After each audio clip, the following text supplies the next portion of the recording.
Hey everyone, Nicole Russo in Kentucky and Dan Illman in New York coming to you for another edition of the Oaks Countdown. There were two prep races offering points toward a spot in the Kentucky Oaks starting gate last Saturday, and we'd be remiss not to take another look at the current star of the division, Swiss Skydiver. You're watching her now come down the stretch in the Santa Anita Oaks for her third consecutive graded score after taking the Gulfstream Oaks and the Fantasy at Oaklawn. Dan, she certainly doesn't need to seem to take her track with her.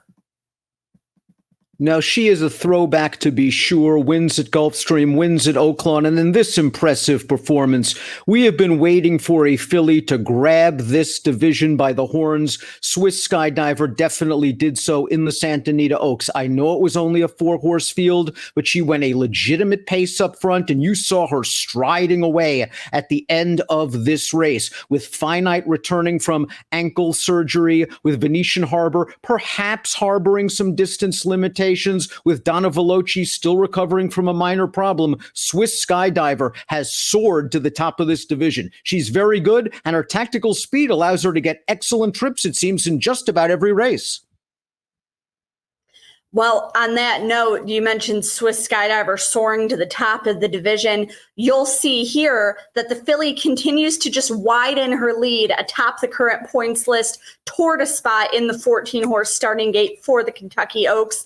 More than 3 times as many points as the next closest filly, Fairgrounds Oaks winner Bonnie South, who we expect to see in the Ashland at Keeneland next month. One thing that I do want to call your attention to, though, on this year's Long Road to the Oaks, you'll see a group of fillies tied just outside the gate at the moment, knocking at the door with 20 points each, plenty of time to make a jump forward. We've listed them in the order of their non-restricted stakes earnings, which is the points tiebreaker. And one of those fillies, Four Graces, picked up her 20 points by winning her stakes debut in the Dogwood at Churchill Downs on Saturday. We'll take a peek at the chart for the Dogwood, and while you'll see that she didn't defeat any divisional standouts here, Dan, I thought this was a nice step forward for a well-bred filly.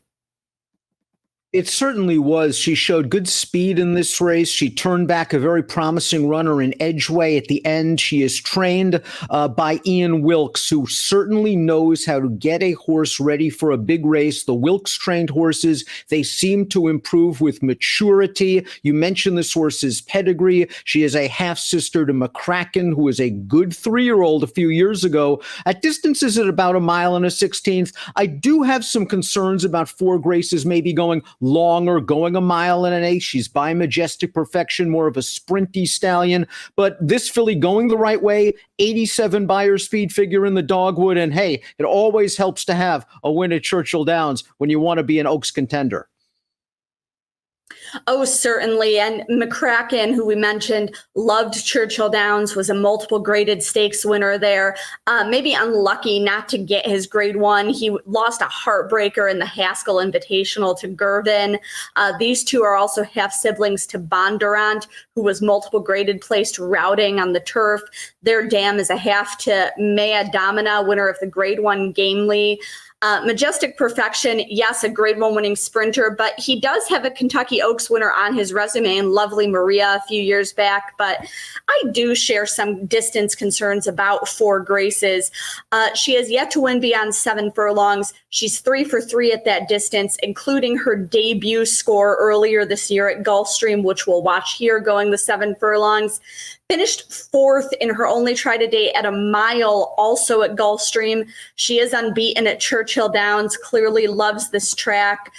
She may opt to stay around 1 turn and target a race like the Beaumont, also at 7 furlongs next month at Keeneland, which does offer points toward the Oaks this year. But Dan, as you mentioned, Ian Wilkes may really be playing the long game here with her. I think that's the plan right now. I think she deserves, from her performance last week, another opportunity to stretch out. And if that doesn't work out, it's nice to know that in the hip pocket, you have a filly that is very comfortable sprinting, maybe races like the Test at Saratoga, when hopefully that race will be scheduled, and the Breeders' Cup Filly and Mare Sprint. So a lot of options, but she certainly deserves an opportunity, especially with a lot of the attrition on the top of the list, with the exception of Swiss Skydiver. She deserves her opportunity to stretch out, but I think she will be better sprinting down the road. Certainly. And looking ahead on the road to the Oaks, we also expect to see some very classy fillies going one turn in the Grade 1 Acorn Stakes at the end of next week on the Belmont Stakes undercard. This race run at that one turn mile at Belmont, always a prestigious event. You look through its history, it's been won by racing greats like Top Flight, Gallaret, Chuvy, Ruffian, Sky Beauty.